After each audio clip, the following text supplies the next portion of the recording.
মুসা আলাইহিস সালামকে আল্লাহ তাআলা বলছেন ওয়ামা তিলকা বিয়ামিনিকা ইয়া মুসা, হে মুসা তোমার হাতে এটা কি দেখা যায়, কি এটা? তখন মুসা বলতেছে ক্বালা হিয়া আসা, এটা একটা লাঠি, আতাওয়াক্কাউ আলাইহা, আমি ওই লাঠিতে ভর দিয়ে চলি, ওয়া আহুশু বিহা আলা গনামি, আমি ওই লাঠি দিয়ে গাছের পাতা পারি, আমার ছাগলকে খাওয়াই, ওয়ালিয়া ফিহা মাআরিবু উখরা, এবং আমি আরো অনেক কাজ করি এই লাঠি দিয়ে। তখন আল্লাহ বলছেন মুসা তুমি জানো না তোমার ওই লাঠির ভেতরে একটা আকর্ষণ আছে, সেইটা কি আছে তুমি কি দেখতে চাও? মুসা বলতেছে অবশ্যই আল্লাহ আমি দেখতে চাই। তখন আল্লাহ তাআলা বললেন ক্বালা আলকিহা ইয়া মুসা, হে মুসা তোমার এই লাঠিটা তুমি নিক্ষেপ করো, জমিনে নিক্ষেপ করো, দেখো কি হয়। তখন সঙ্গে সঙ্গে ফাআলকাহা, লাঠিটা জমিনে নিক্ষেপ করলো, ফাইদা হিয়া হাইয়াতুন তাসা, আর সঙ্গে সঙ্গে একটা বিশাল সাপ হয়ে গেল, লাঠি হয়ে গেছে সাপ। এখন আল্লাহ বলতেছে হে মুসা ক্বালা খুযহা, ওই সাপটাকে ধরো, ওই সাপটাকে ধরো, ওয়ালা তাখাফ, ভয় করো না, তুমি ভয় করো না, সানুঈদুহা সিরাতাহাল উলা, ওই লাঠিটা আবার আগের মতো হয়ে যাবে। তুমি সাপকে যখন ধরবে সঙ্গে সঙ্গে আর সাপ থাকবে না, ওই সাপটা আবার লাঠি হয়ে যাবে। যখন মুসা আলাইহিস সালাম ধরলেন, ধরার সাথে সাথে ওই সাপটা আবার লাঠি হয়ে গেল। তখন থেকে জানতে পারলেন মুসা যে আমি যে লাঠিটা দিয়ে ছাগলের পাতা পারে খাওয়াই, আসলে ওতে সাধারণ লাঠি নয়, আল্লাহ তাআলার ক্ষমতা আছে। তখন থেকে এই লাঠি দিয়েই তিনি বিভিন্ন মুজিজা দেখাইতেন। এবার আল্লাহ রাব্বুল আলামিন বললেন হে মুসা তুমি দাওয়াত দেওয়ার জন্য ফিরআউনের কাছে যাও, আযহাব ইলা ফিরআউনা ইন্নাহু তাগা, তুমি দাওয়াত নিয়ে যাও, কেননা ফিরআউন তার সীমা লঙ্ঘন করে ফেলেছে। ফিরআউন সে নিজে খোদা দাবি করে, বলে যে তোমরা সবাই বলো আমি হলাম খোদা, আমি ছাড়া আর দ্বিতীয় কোনো খোদা নাই। একবার এলাকার মানুষ এসে বললেন ফিরআউন তুমি যদি খোদা হয়ে থাকো তাহলে আগামী কালকে তুমি আমাদেরকে বৃষ্টি দিবে।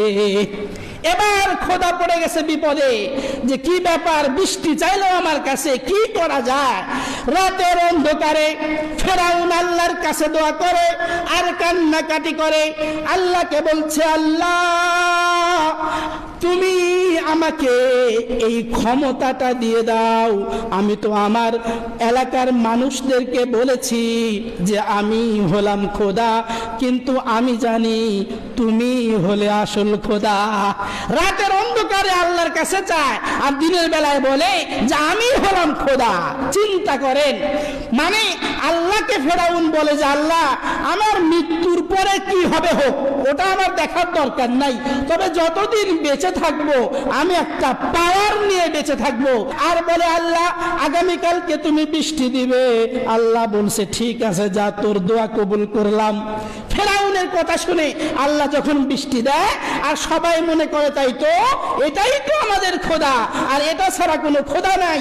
এই জন্য আল্লাহ তাআলা মুসাকে বললেন আযহাব ইলা ফিরআউন, যাও তুমি ফিরআউনের কাছে, ইন্নাহু তাগা, সে তার সীমা লঙ্ঘন করে ফেলেছে। আল্লাহ আমি তো ফিরআউনের কাছে যাব, তবে আমার কথা তো মানুষ বুঝে না, এই জন্য ফিরআউনের কাছে গিয়ে আমি দাওয়াত দিলে সে আমার দাওয়াত হয়তো বা গ্রহণ করবে না। আল্লাহর কাছে দোয়া করছে আল্লাহ ওয়াজআলনি ওয়াজিরাম মিন আহলি হারুন আখি, আল্লাহ তুমি আমার ভাই হারুনকে আমার সঙ্গী বানাও। ঠিক আছে আমি তোমার ভাই হারুনকে নবী বানাই দিলাম, তুমি হারুনের সাথে ফিরআউনের কাছে দাওয়াত নিয়ে যাও। এবার ফিরআউনের কাছে গিয়ে মুসা বলছেন, কি বলছেন? মিনহা খলাকনাকুম ওয়া ফিহা নুঈদুকুম ওয়া মিনহা নুখরিজুকুম তারাতান উখরা। মুসা আলাইহিস সালাম বলতেছে ফিরআউন খোদা দাবি করছো, আসলে তুমি খোদা না, তুমি এমন একজন খোদার সৃষ্টি, তোমাকে এমন একজন খোদা সৃষ্টি করেছে, ওই খোদা তোমাকে আমাকে মাটি থেকে সৃষ্টি করেছে, আবার আমাদের সবাইকে মাটির ভিতরে যেতে হবে, আবার সেই আল্লাহ আমাকে তোমাকে মাটি থেকে আবার উত্তোলন করবেন। এই কথাটা যখন বলেছেন, এবার ফেরাউন বলতেছে, মুসা তুমি কি জাদু দেখাইতে চাও? তুমি কি তোমার জাদুর বলে আমাকে তুমি দেশান্তর করতে চাও? আর আজিতানা লিতুখরিজানা মিন আরদিনা বিসিহরিকা ইয়া মুসা। ফেরাউন মুসাকে বলতেছে, মুসা ঠিক আছে, তুমি যখন আমাকে জাদু দেখাইতে চাইতেছো, অতএব তুমি আর আমি এই দুইজনার জাদুর খেলা হবে।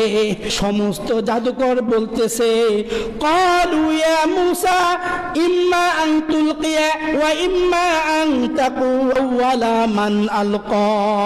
বলতেছে, হে মুসা তুমি আগে জাদু দেখাবে না আমরা আগে দেখাবো? মুসা বলতেছে, বালা বাল আলকু, তোমরাই আগে দেখাও। তখন সবাই জাদুর লাঠি ছেড়ে দিল, সবাই যখন তাদের হাতের লাঠি দিয়ে সাপ বানিয়ে দিল, এবার আল্লাহ তাআলা মুসাকে বলতেছে, ওয়া আলকি মা ফি ইয়ামিনিকা তালকাফ মা সনাউ। মুসা বিয়ামিনিক, তোমার ডান হাতে যে লাঠিটা আছে এবার তুমি ছেড়ে দাও।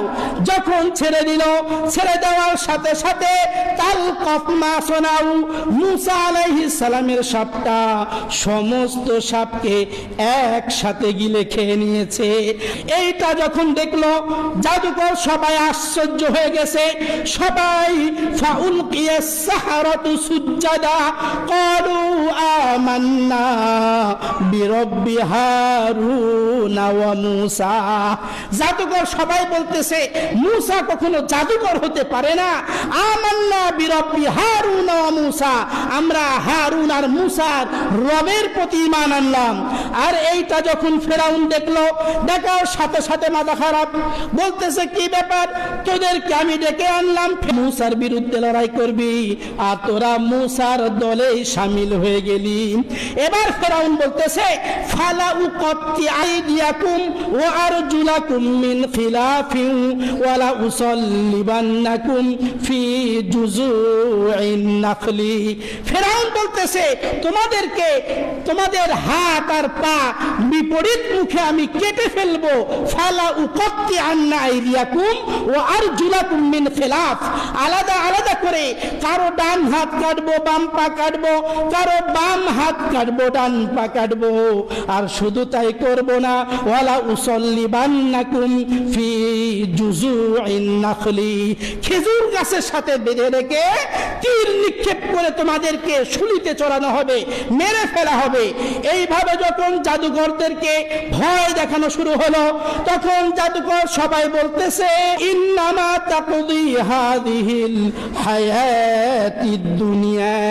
হে ফেরাউন, তুমি আমাদেরকে দুনিয়ার শাস্তির ভয় দেখাচ্ছ? এই দুনিয়ার শাস্তির ভয় করি না, আমরা যেই হারুন আর মুসার রবের প্রতি ঈমান এনেছি, আমরা কিয়ামতকে বিশ্বাস করি, দুনিয়ার শাস্তিকে আমরা ভয় পাই না। এইভাবে সেই দিন ফেরাউন শত শত মানুষদেরকে একসাথে হত্যা করেছিল।